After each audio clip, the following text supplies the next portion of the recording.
Bonjour, je m'appelle Sophie, j'ai 44 ans et je suis mère de 2 adolescents.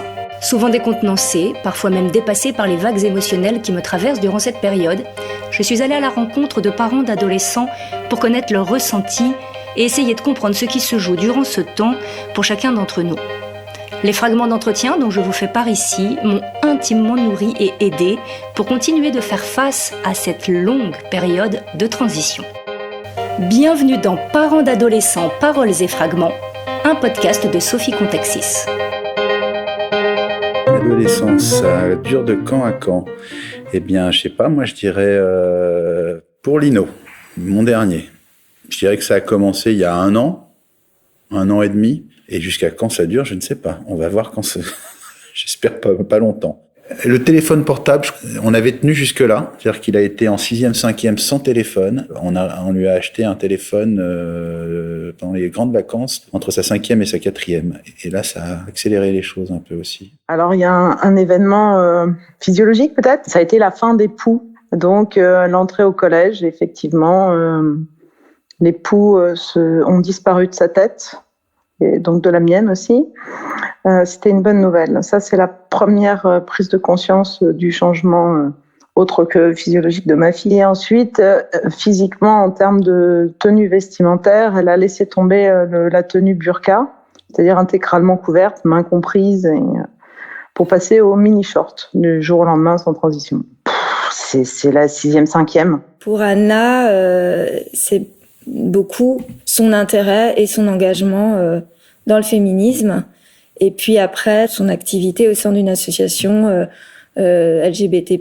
Moi, l'adolescence, je vois ça quand ça commence à devenir un peu plus compliqué et quand la relation devient un peu plus basée dans la discussion plutôt que le transfert de connaissances dans un seul sens. Je trouve ça hyper caractéristique. En fait, ce qui m'a plus frappé dans leur façon de grandir, c'était la superposition en fait des âges et le fait qu'ils pouvaient, par certains côtés, qu'on pouvait avoir un dialogue avec eux où ils montraient qu'ils étaient hyper matures, et par d'autres côtés, ils avaient des gestes, des façons de faire, etc., qui étaient très enfantines. Je pense qu'il est rentré dans l'adolescence parce qu'il est devenu plus indépendant. À mes yeux, je pense qu'Émile est dedans. Je pense qu'à ses yeux, il n'est pas encore dedans. Je pense qu'il ne se considère pas encore comme adolescent. Adrien, je me représente le passage de l'enfance à l'adolescence par 2 moments. Un moment où j'étais allée l'accueillir à la fin d'une colo, et où, comme tous les ans, je m'attendais à ce qu'il saute dans mes bras et qu'il soit très content. Et là, il m'a rapidement embrassé, et il est retourné voir ses copains de colo. Et ensuite, c'était ma foi comme une sortie d'école habituelle. Il n'y avait pas d'effusion, tout en étant très content. Et l'autre événement qui était encore plus marquant pour moi, c'est, alors, je situe un peu dans l'année qui a suivi, l'année scolaire qui a suivi, donc 6e ou 5e peut-être, où au téléphone, lorsque je lui demande comment ça va, mon doux, il me répond ça va, et toi? Et ce et toi m'a piqué un petit peu, parce que voilà, ça le hissait à un niveau de dialogue qui n'était pas celui de mère-enfant. C'était, voilà, c'était une question qui, à mon oreille, était plus, était quelqu'un de plus âgé. Et je ne savais pas si je devais le lui faire remarquer. Je dis, écoute, non, tu me demandes pas, c'est moi qui te dis. Et j'ai trouvé ça je ne comprenais pas pourquoi j'avais envie de le dire. Et en fait, je m'y suis accoutumée petit à petit, mais je l'ai accepté avec difficulté. Je n'en ai jamais vraiment parlé. Et voilà, le temps passant, il a eu l'âge où ça, je trouvais tout à fait possible qu'il me le dise. Le début de l'adolescence de Simon, je l'ai identifié à un moment précis, c'est quand il a arrêté de jouer avec son petit frère. Je dirais que c'était à la fin de sa 5e, donc il avait 12 ans et demi. Alors il a pas cessé de jouer à plein de jeux autres avec son frère, mais à la fin de la 5e, il a arrêté de jouer au Lego auquel il jouait quotidiennement le soir en rentrant du collège, à faire des constructions avec lui et des scénarios. Et je dirais que c'est la fin de ce rituel en fait qui a vraiment marqué l'entrée dans une nouvelle période. L'année de CM2 d'Ilse est très très compliquée pour moi parce que C'était ma première année de CM2 en tant qu'enseignante et j'ai eu une classe tellement dure que je donnais tellement toute la journée. J'étais tellement une maman pour mes élèves que le soir, je n'avais qu'une envie, le soir, c'était que les miens ils se couchaient. J'avais pas envie qu'ils me parlent, j'avais pas envie de leur parler, j'avais juste envie de me reposer. Et je sais que l'année de CM2 d'Ilso, je l'ai loupée.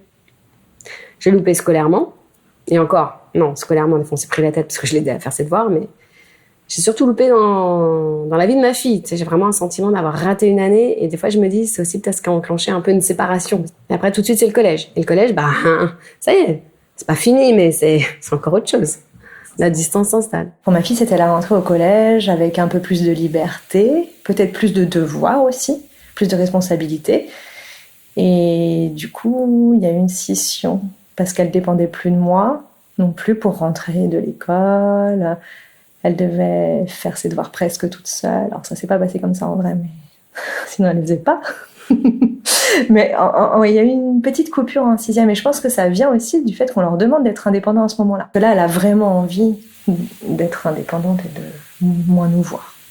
Tu sens vraiment qu'elle a envie de couper le cordon ombilical de façon symbolique maintenant. Elle est passée de l'enfance, mes parents chéris d'amour, mon papounet, etc., à une période où elle lève les yeux au ciel, quand on lui parle, elle soupire, elle souffle. Donc là, on sent bien qu'on est tombé du piédestal. Pendant un moment, elle était de toute façon tout le temps dans sa chambre. Et là, maintenant, elle recommence à un peu chahuter. On chahutait beaucoup avant, et là, ça recommence un petit peu, gentiment. Donc je me dis que cette période va bientôt être finie. Et tant mieux. Alors peut-être que le début d'adolescence, le jour où ma fille m'a viré de son Instagram, sans me le dire, c'était une première mise à distance. Ça m'a surprise, surtout qu'il n'y avait rien de spécialement intime et puis qu'il y avait d'autres gens de la famille sur son Insta. Mais ça a été une première séparation et coupure. Au début, ça m'a blessée. Mais j'ai rien dit, j'ai pris sur moi et je l'ai accepté. Et finalement, j'ai trouvé que c'était très bien comme ça.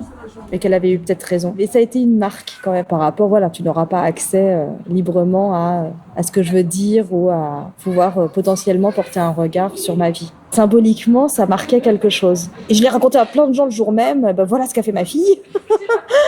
Mais en fait, une fois que je l'ai intégré, je préfère ne pas être sur son Insta, c'est ça. Voilà, il y a pas de souci en fait. Ma première fille, je dirais qu'elle a été très très très tôt adolescente, dans le sens à contester beaucoup, à quand même assez pas rebelle, mais à vouloir montrer qu'elle existait par elle-même. Passé 10 ans à peu près, 11-12. L'arrivée de 6e qui correspond aussi à l'arrivée dans une nouvelle ville, dans un nouveau collège, etc., coupée complètement. Et aussi beaucoup je voyais qu'elle se cherchait, comment elle devait se positionner. Ça lui prenait la tête de savoir, elle réfléchissait vraiment à quel enfant elle devait être, même parfois elle surjouait un peu maladroitement dans le groupe, etc., pour essayer de donner une image d'elle-même. Alors qu'avant, j'avais l'impression qu'elle vivait sa vie plus facilement, sans moins se poser de questions. Je dirais que son adolescence, elle commence en fait avec quand il y a eu ce sentiment qu'elle était nulle, de manque d'estime d'elle-même. Je la ferai commencer, elle était en 3e. Jusque-là, c'était plus une enfant, encore assez insouciante, et vers 14 ans, vers la 3e, elle est devenue adolescente. Elle a pris 20 centimètres en quelques mois et elle est devenue quelqu'un d'autre. C'était plus l'enfant, c'était une ado avec tout le temps l'impression que les autres la jugent, la regardent mal. Voilà, pour moi l'adolescence c'est synonyme de ça, cette espèce de sentiment de nullité. Et chez la plus petite, c'est moins fort, mais il y a aussi de ça, une perte de confiance en fait en elle-même et puis dans la vie. Prend un coup de vieux, c'est vrai que ça va assez vite parce que il y a toute une période de l'enfance où c'est vrai que l'enfant est gentil et bienveillant, curieux. il est vraiment, enfin, les enfants sont sympas, quoi. Enfin, bien sûr, ils ont leur perversion, etc., mais ils ont leur chantage et tout, mais il y a un côté sympa, curieux, joueur, honnête. Et il y a l'adolescence, c'est un mode de défiance, il y a du cynisme, de l'ironie, choses qui sont pas jolies chez les adultes. Et ils prennent les traits les plus moches des adultes tout de suite, c'est marrant. Donc c'est vrai que ça jure vachement avec la période précédente. C'est étonnant. Voilà, donc c'est passé d'un extrême à un autre en fait. Donc après, je pense que devenir adulte, c'est d'arriver à manier avec parcimonie les deux, quoi. Parce qu'effectivement, il faut faire face à la réalité qui est un peu dure, parce que eux-mêmes sont confrontés à des gamins qui sont les rois des cons, par-ci par-là, et puis la violence aussi. Enfin, je veux dire, des gamins plus forts. Il faut pouvoir tenir face à ce genre de comportement, apprentissage naturel de la self-défense qu'ils apprennent, en tout cas, qu'ils mettent en pratique en famille, là où ils savent qu'ils sont, en fait, il n'y a pas de danger. Parce que moi, je peux péter un plomb, mais je vais jamais le frapper ni quoi que ce soit, donc. Je sais pas, je l'associerais un peu à la question éventuellement d'un rapport qui se transforme avec les parents, éventuellement de questionnement de l'autorité qui subissent et de sa pertinence, sa légitimité, et puis ouais, aussi la question de la sexualité, des relations qui changent avec d'autres enfants aussi, où tout à coup on sent qu'il y a des enjeux, une espèce d'ébullition qu'il y avait pas avant, quoi. Ça l'intéressait depuis longtemps, mais là, c'est vrai que dans la période, ça fait un moment elle est sur des blagues, tu vois, qui tournent autour du sexe tout le temps, ou à avoir des sous-entendus ou des trucs à chaque, voilà, tu sens que c'est comme si c'était tout le temps sous la surface, quelque chose qui existe. Dès le départ, mes enfants, surtout au niveau de l'adolescence, je les ai appelés chéris. Par contre, je me suis pas autorisée à leur faire des bisous, parce que je suis la maman, et que de faire des bisous et de les prendre dans les bras comme ça, c'est limite incestueux. Donc c'est pour ça que j'ai pas voulu le faire, mais de leur dire « Salut chérie, je t'aime », ça c'est du quotidien, tous les jours. Dès que je les ai au téléphone, c'est « Mais qu'est-ce que je suis fière de toi !» Et ça, c'est très juif. Donc en fait, mes enfants, je les ai toujours appelés chérie, je leur ai toujours dit « Je t'aime » et je suis très fière de toi. Voilà, en gros, c'est vraiment le gros point que j'ai mis en place à partir du moment où Jonathan, l'aîné, a eu 13 ans et qu'il a commencé à tout me péter dans la maison. Après, par exemple, ce qui est compliqué avec Oren, c'est que Oren, je vois qu'il est ado, c'est toujours quelqu'un de très discret, mais presque par son retrait, quoi. Donc je me doute bien qu'il doit vivre des choses complexes et intenses, mais en fait, j'y ai très peu accès, parce qu'il parle pas beaucoup. C'est sa façon de faire, moi, ça me pose pas de problème particulier. Des fois, en fait, c'est juste, par exemple, ça nous angoisse un petit peu à des moments où il sortait, là, ces derniers temps, il s'est mis à sortir plus, mais à des moments où on le voyait beaucoup traîner dans sa chambre, très peu sortir, et quand on lui faisait la remarque, dire, ah non, mais je joue en ligne avec des gens, c'est parfait, donc ça, il y avait un côté simplement, c'est pas que je voulais savoir ce qu'il faisait, mais je me disais, merde, est-ce qu'il est pas, voilà, ça me paraissait un peu, soit pauvre, soit je me demandais s'il était bien, quoi. Mais sinon, j'ai aussi, le souvenir que moi j'avais pas du tout envie d'avoir des rapports spécialement avec les adultes, en fait. Oren, il a beaucoup de discussions avec nous, ce qui était pas du tout mon cas quand j'étais gamine. Enfin, j'avais l'impression qu'il y avait une pression pour que je parle, pour que je raconte des choses, pour que je mette un peu en scène ma verve, mon éloquence, je sais pas quoi, face aux adultes, et je détestais ça et je le fuyais. Donc ça me paraît naturel, en fait, de fuir un peu le regard des adultes. Je sais aussi que du coup moi j'ai pas eu de dialogue sur certains points où éventuellement peut-être ça aurait pu m'aider. C'est surtout que c'était une enfant hyperactive et l'entrée au collège l'a transformée un petit peu en zombie girl. Elle consommait rien, en fait. Elle s'est tapée une cuite bêtement un soir et puis 3 semaines après on a découvert un bout de pétard dans sa chambre et puis elle s'est tellement fait remonter les bretelles qu'elle a pu toucher à rien pendant des années, tu vois. Elle avait 14 ans. Mais c'est surtout que oui, c'est devenue grande admiratrice de plafond et d'écoute de musique. C'est-à-dire qu'elle est rentrée dans un temps long qui n'a absolument rien à voir avec le temps environnant. Le temps de l'école, le temps de... Elle est devenue un peu légume, pas de motivation, pas d'ambition, de tension en fait. Ça mange et ça dort en fait. Un animal. Transformation corporelle, ça les épuise, quoi. Donc ils pensent qu'à manger et dormir. Quand l'adolescence a commencé à avancer, donc toujours ce légume dormant, elle a commencé à dessiner, donc et puis petit à petit elle reprend la parole. prend l'usage de la parole. Là, elle est revenue en colère du Canada. Donc maintenant, je crois qu'elle est en train de sortir de sa léthargie adolescente. Ça prend fin quand on parlait, d'indépendance, d'autonomie au début pour le début de l'adolescence. Et paradoxalement, j'ai presque envie de dire que la fin de l'adolescence, ça correspond aussi peut-être à une autonomie de l'adolescent vis-à-vis de ses parents. Ça peut être quitter le foyer familial, déjà. Pour moi, c'est quand les enfants partent de la maison. Bon, évidemment, pas s'ils ont 25-26 ans, ce qui peut arriver. Mais il se trouve que là, leurs études respectives les mènent ailleurs qu'à Paris. Et là, en septembre, ils ne seront plus à la maison. Donc pour moi, c'est ça. Et puis ça se fait. Alors, quand je pense à ce chemin-là, j'en éprouve une grande joie, en fait. J'aime beaucoup cette période. Quand ils font leur package vraiment à la maline, hein, je suis très contente du fait qu'ils vont vers ce qu'ils ont envie de faire. Mais je crois que j'aurai un moment quand même de blues. Parce que quand on a toutes ces années, centrer notre existence autour de la leur, de nos enfants. Et puis, c'est vrai que l'adolescence est prenante. Il faudra me réajuster. Je suis très contente de me dire, je vais me recentrer sur moi. Eux, ils sont bien. Moi, je vais être bien. Mais il y aura sans doute un moment de flottement et peut-être de chute. Je le crains. Mais pour le moment, je suis très contente. Et à un moment, ça a été difficile avec nous, parce qu'il s'est mis à tout contester, tout argumenter. Et ça, c'est épuisant. Ça lui a duré une paire d'années. Et là, maintenant, il a 17 ans, bientôt. Il est, pour moi, post-ado. C'est-à-dire qu'il y a déjà un peu une forme de recul qu'il a gagné en maturité. Enfin, il argumente toujours autant, mais au moins, quand on lui dit certaines choses, il est capable de nous dire « oui, là, vous avez raison ». Ce qu'il était incapable de faire dans sa phase purement ado. La plus grande commence à en sortir. La seconde, j'ai pas l'impression.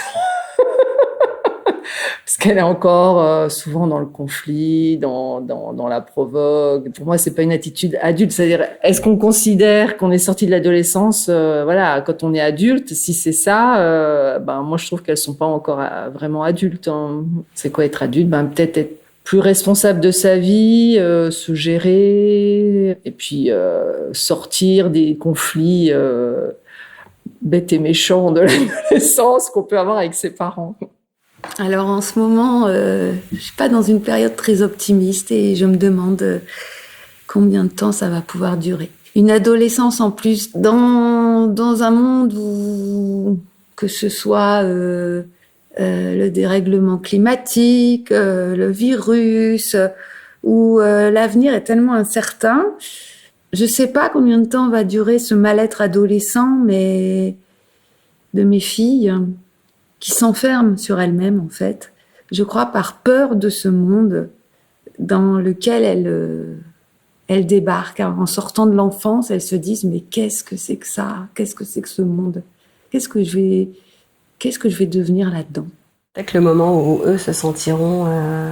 peut-être qu'un jour ils nous diront « ça y est, je me sens adulte ». Peut-être que ce sont eux qui nous diront le moment où leur adolescence sera finie. Je sais pas, ou une certaine forme de stabilité entre leurs besoins de nous, plus besoin de nous, leur façon d'être. Je veux faire tout seul et en même temps je peux pas faire tout seul. Je me rappelle encore à toi parce que je suis encore un enfant en fait. Elle se sent bien dans son corps et puis bien en relation avec nous, dans le sens où elle nous trouvera ni trop étouffant, ni trop présent. Une des caractéristiques hyper fortes de l'adolescence, et ce pourquoi ça existe dans nos cultures, c'est que t'as une espèce de décalage entre un moment où, je sais pas comment dire, tu voudrais et tu devrais t'affirmer, même par rapport aux autres, ou sexuellement aussi, etc. Et en même temps, t'es dans une dépendance très forte à tes parents, parce que matériellement, tu vis avec eux, et c'est eux qui, je sais pas comment dire, qui décident à quelle heure on dîne, ou en tout cas, tout ça se négocie tout le temps, il y a une espèce de pression de vivre avec. Donc quand est-ce que ça s'arrête déjà, en tout cas, ça passe dans autre chose quand tout à coup on n'est plus dans la dépendance immédiate de ses parents, j'imagine. Moi, par exemple, ça va pas durer longtemps, mais je m'en souviens intensément, c'est le moment où t'as honte de tes parents, quoi. Où tout à coup, parce que en fait, t'as du mal à avoir la séparation, justement. À partir du moment où tu te dis, en fait, c'est pas toi, c'est tes parents, c'est pas toi, et ils peuvent être ridicules, ou même tu peux les critiquer sans que ça touche trop directement, quoi. C'est pas ta vie, en fait, c'est la leur. Avoir son libre arbitre, ne plus dépendre des idées de ses parents, construire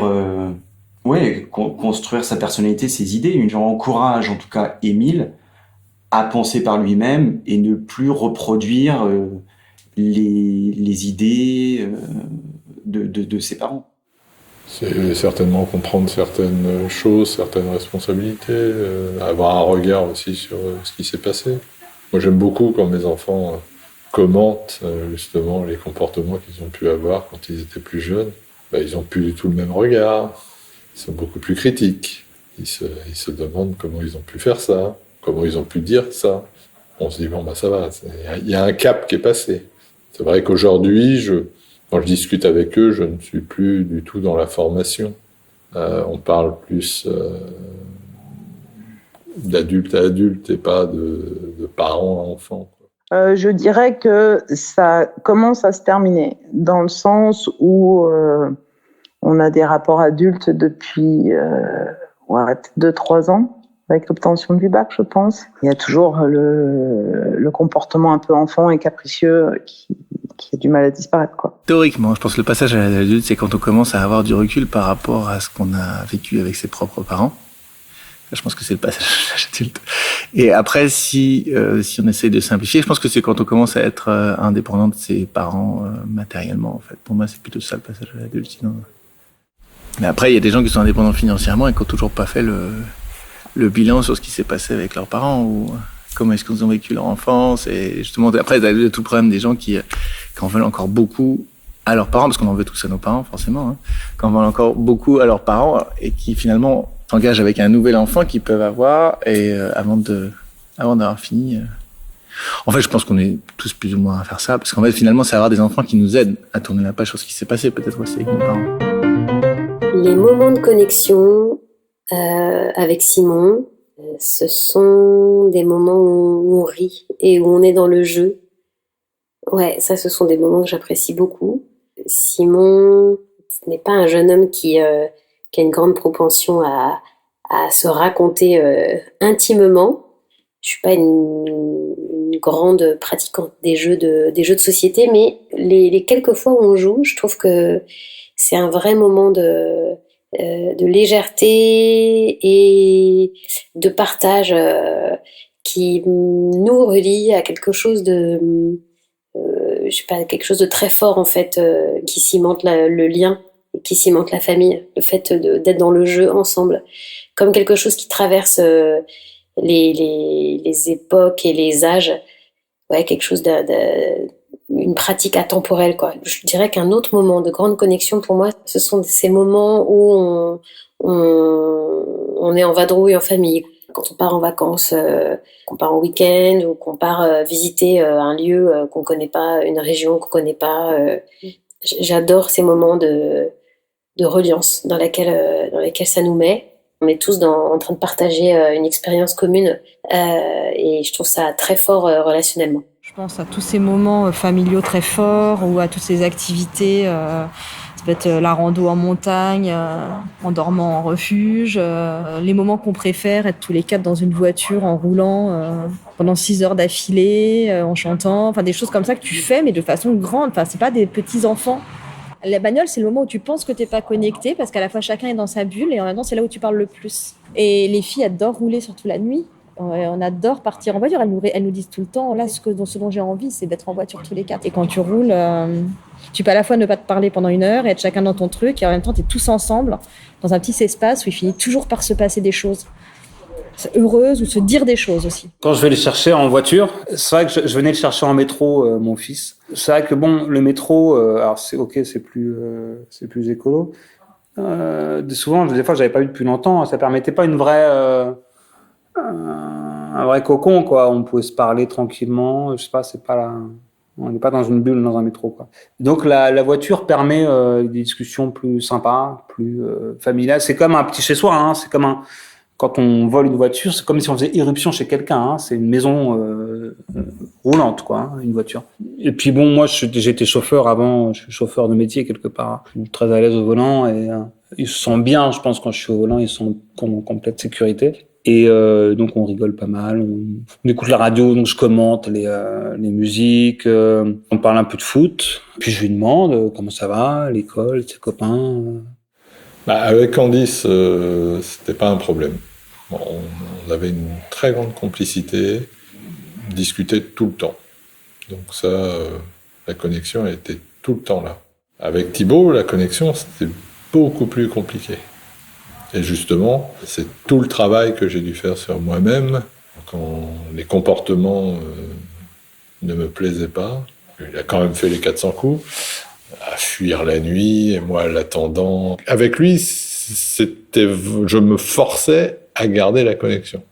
Mais c'est plus moi qui arrivais à travailler sur moi pour ne pas que tous les mauvais sentiments que je pouvais avoir restent en moi. Donc à me dégager de tout ça, à toujours faire le premier pas, à pardonner, à pas garder ça en mémoire, quoi. Les 3 enfants ont fait la conduite accompagnée. C'est un bon moment pour être avec l'enfant. Là, il peut pas fuir. Parce que c'est vrai que Thibaut, en grandissant, était de moins en moins à la maison. Donc, c'était pas évident non plus de créer cette connexion et ce contact. Et c'est vrai que la conduite accompagnée, c'est formidable pour ça. Alors, ça peut être aussi stressant, hein. Mais ça va. Je suis calme. Des anniversaires, hein, c'est des beaux moments. Hein, on se lâche, on oublie un peu. Puis quand on reçoit des amis aussi, ils sont très cool, hein, ils sont très bien. Mais oui, quand on va voir les grands-parents, puis pendant les vacances, ils sont un peu plus détendus, un peu plus cool. Donc c'est vrai que pendant les vacances, c'est tout le monde lâche un peu prise et on est un peu plus détendu des deux côtés. Alors ça, c'est justement toute la difficulté. Quand est-ce qu'on reconnecte? Parce que les parents, en fait, quand l'enfant arrive justement dans l'adolescence, c'est là où ça devient un peu plus compliqué de connecter. Et c'est là où, je sais qu'en tant que parent, on cherche des moyens d'établir du lien et que c'est pas forcément évident parce que les enfants veulent pas forcément de ce lien. En tout cas, ils veulent pas qu'il y ait des choses... je pense qu'ils repoussent toute tentative évidente de créer du lien. Donc, en fait, il faut naviguer un peu cette frontière où on essaie de créer des conditions pour. Et en même temps, il ne faut pas que ce soit trop évident parce que sinon, il y a un rejet total.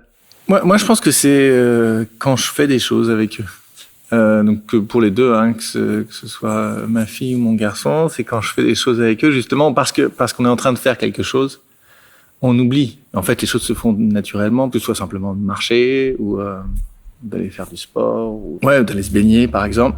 Tous les week-ends, on fait une sortie en famille, donc ça se passe bien. Ils l'acceptent. C'est dans le calendrier. Hein. Ils savent de toute façon que le dimanche, c'est une sortie en famille.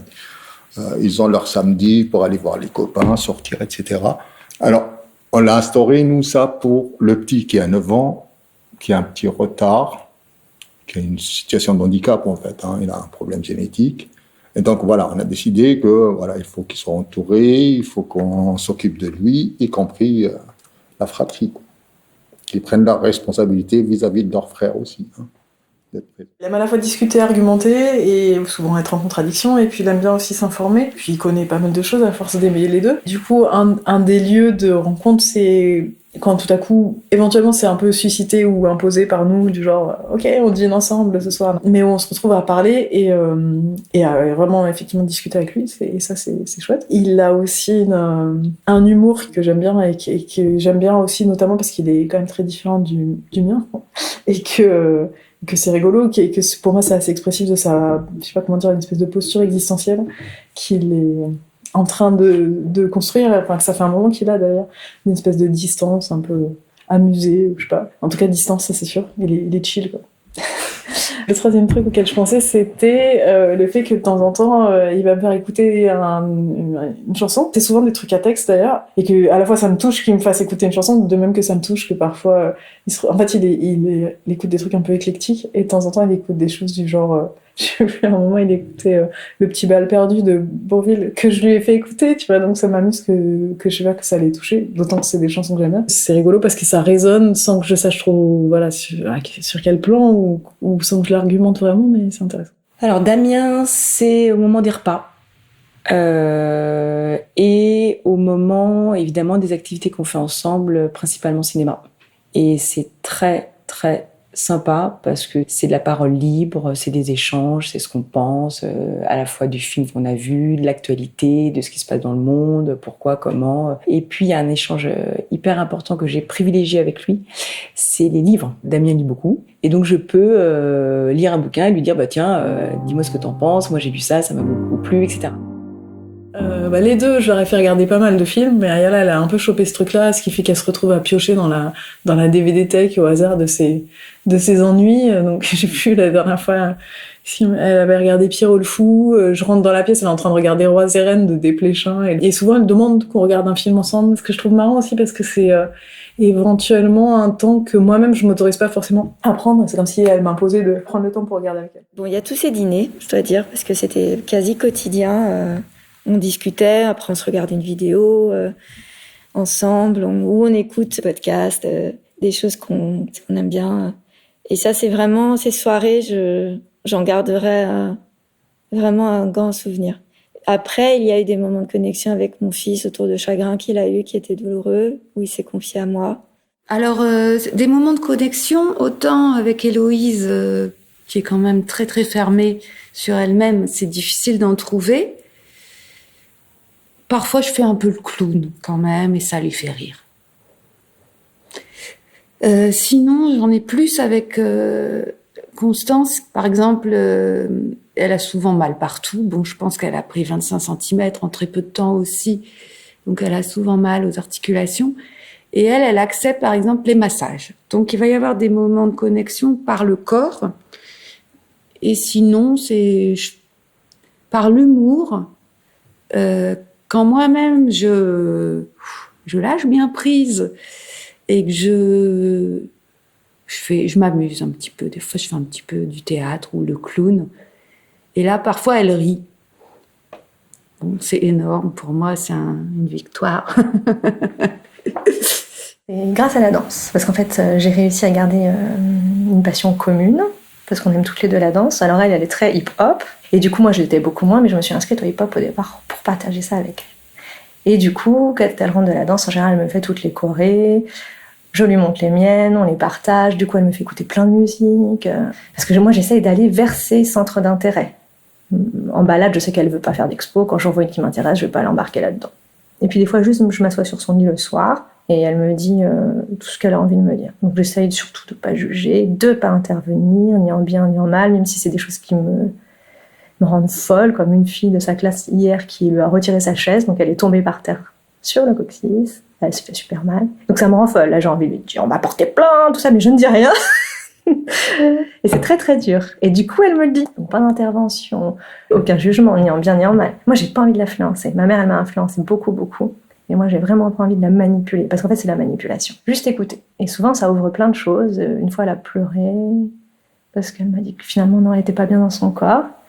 Parce qu'elle arrivait plus, dernièrement, là, elle arrivait plus à montrer ses jambes, ses bras. Et du coup, elle m'a dit que ça venait des poils. Alors, elle a eu des réflexions, hein. Elle me dit que toutes les filles dans sa classe sont des fées sans poils. Sauf elle. Avec les fortes chaleurs, elle avait un gros sweat, un pantalon. Et mon fils, par exemple, qui lui parle assez peu, il fait ça à peu près une fois tous les 2 mois, il va venir vers nous, il va nous raconter des choses. Alors là, ce jour-là, surtout tu ne fermes pas les portes, souvent ça a lieu vers 10h30 du soir, il n'arrive pas à s'endormir. Et là, c'est quelque chose d'assez étrange, où d'un seul coup, il se met à nous raconter sa vie, quoi, sans comprendre pourquoi. Et ça, c'est des moments privilégiés aussi de connexion, je dirais. Romain, c'est plutôt le soir. Je privilégie encore beaucoup la lecture avec lui. Je lis un petit peu un livre. Je lis un petit peu un chapitre. Il lit après. Romain est plus introverti que les autres. Même quand on discute, qu'on échange pendant un repas familial, il va pas s'avancer. Je lui pose des questions exprès. J'embête un petit peu par rapport à ça pour pas qu'il se retrouve, je dirais pas sans idée, qu'il dise ce qu'il pense tout simplement. Alors lui, c'est plutôt le soir. C'est plutôt en duo. Le premier jour de ses règles, c'est un super souvenir. Parce qu'elle était toute émerveillée, elle l'attendait. Et elle a tout de suite voulu partager avec moi. J'étais très très émue qu'elle le partage et qu'elle le cache pas. Parce qu'il y a d'autres copines à elle qui ne l'ont pas dit à leur maman.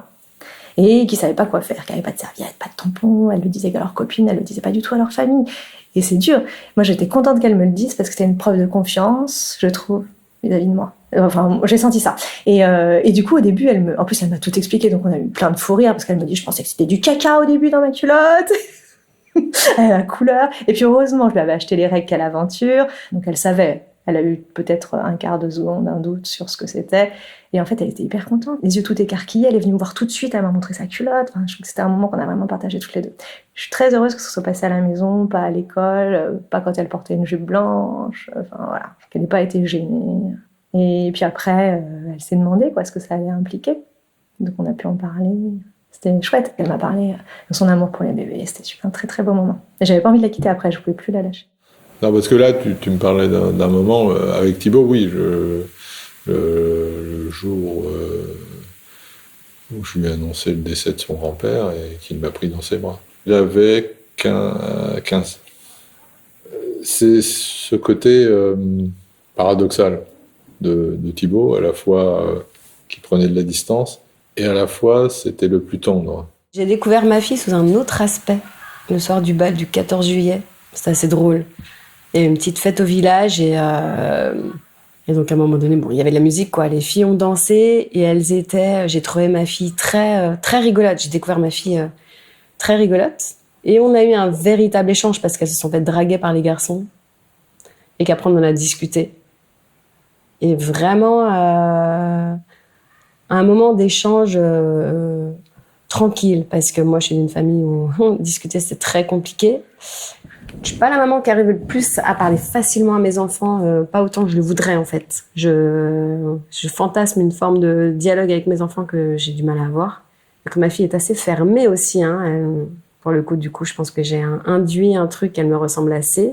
Elle a du mal à se livrer. Et donc là, il y a un véritable échange là-dessus. Et une fois, on s'est retrouvées toutes les deux dans la voiture.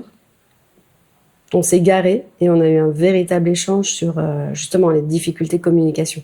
Où je lui disais que moi, j'avais beaucoup une mal à discuter avec mes parents, à communiquer avec mes parents, qui ne savaient rien et ils ne savent toujours pas grand-chose au final. Et que j'aimerais pouvoir être cette maman ouverte, mais que je ne sais pas faire parce que je n'ai pas eu d'exemple. Et qu'en tout cas, je laisse la liberté à ma fille qu'elle pourrait venir, qu'elle peut toujours se tourner vers nous, quelques moments que ce soit, même si on n'est pas le confident privilégié, quoi. Et c'était une très très belle discussion en fait. Et je trouve qu'en ce moment, même la façon dont elle me prend dans ses bras est réelle. Enfin, tu vois, vraiment un vrai... Voilà, c'est aussi notre communication, quoi. Un autre moment de lien. Parce que vu qu'on habite plus ensemble tout le temps, ça aussi, c'est compliqué de se retrouver par moments quand on a vécu seul, nous la semaine, qu'ils ont vécu leur truc avec leur père, de se reconnecter. Tous les matins, en fait. J'ai pris, je t'ai dit au début que j'étais au chômage, donc j'ai beaucoup de temps libre, et tous les matins, je l'accompagne au collège. Il prend le métro, donc on passe environ 20-25 minutes tous les matins, ensemble. Et c'est vrai que c'était génial parce qu'on était tous les deux et on pouvait, pendant ces 20-25 minutes, à pied et en métro, se raconter, se parler entre nous. Donc ça, c'était des chouettes moments. Connexion, qu'on s'entende bien. C'est-à-dire qu'il y a des sujets avec lesquels il n'y a pas de connexion. Tout ce qui est, par exemple, sentimental, relation amoureuse, peut-être. Bon, là, j'ai zéro connexion, c'est qu'il veut pas en parler. Donc voilà, il y a eu connexion et connexion, peut-être, si je veux apporter un bémol. Je cherche pas non plus à creuser, parce que c'est sa vie privée, et s'il a pas envie de m'en parler, c'est pas moi qui vais faire le premier pas pour qu'il m'en parle. S'il a envie de m'en parler un jour, il m'en parlera. Là, j'essaie de me souvenir la dernière fois que j'ai eu l'impression d'avoir établi un lien avec ma fille, et c'est pas dans les 7 derniers jours, donc c'est pas forcément... c'est pas forcément évident, mais après il y a beaucoup de choses qui sont importantes et qui sont pas forcément entre guillemets connexion 100% effectuée, quoi. Au moment où on les aide, d'ailleurs, je pense que ces moments où l'enfant vient demander de l'aide, c'est aussi des moments où finalement il va être, parce qu'il est en attente de support, et en fait c'est plus facile de connecter dans ces moments-là, quoi. Pour moi c'est d'ailleurs ce qui définit parfois les relations entre les gens. Tu sens que tu es proche de quelqu'un si tu peux demander de l'aide à cette personne. J'ai un exemple avec ma fille qui récemment avait perdu son téléphone et elle avait besoin de mon aide pour pouvoir récupérer son téléphone. Alors après, je pense qu'il y a des parents qui pourraient se dire c'est triste, mais pourquoi est-ce qu'on établit des connexions uniquement quand elle a besoin d'aide?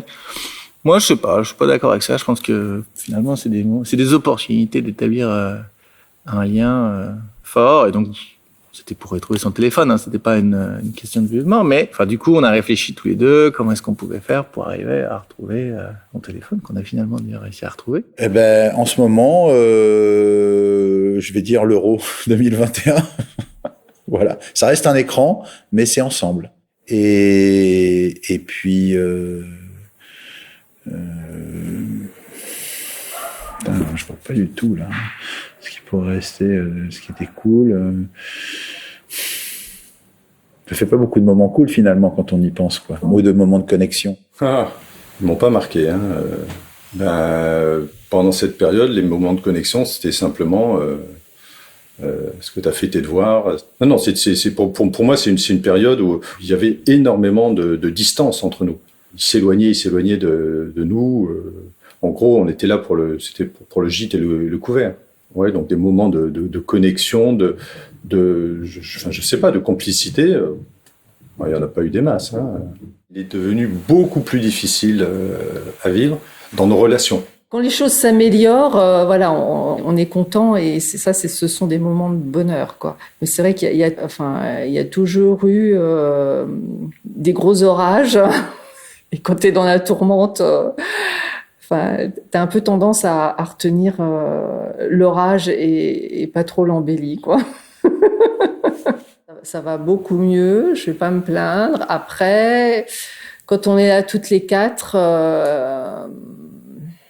la dernière peut se refermer comme une huître si une de ses sœurs a dit un truc qui lui plaisait pas. Et l'équilibre est quand même fragile. Hein. C'est pas l'harmonie totale. C'est pareil, la seconde qui est souvent dans le conflit peut démarrer au quart de tour sur des trucs très bêtes. Vous avez écouté Parents d'adolescents, paroles et fragments, un podcast réalisé par Sophie Contaxis et produit par Sébastien Ducré.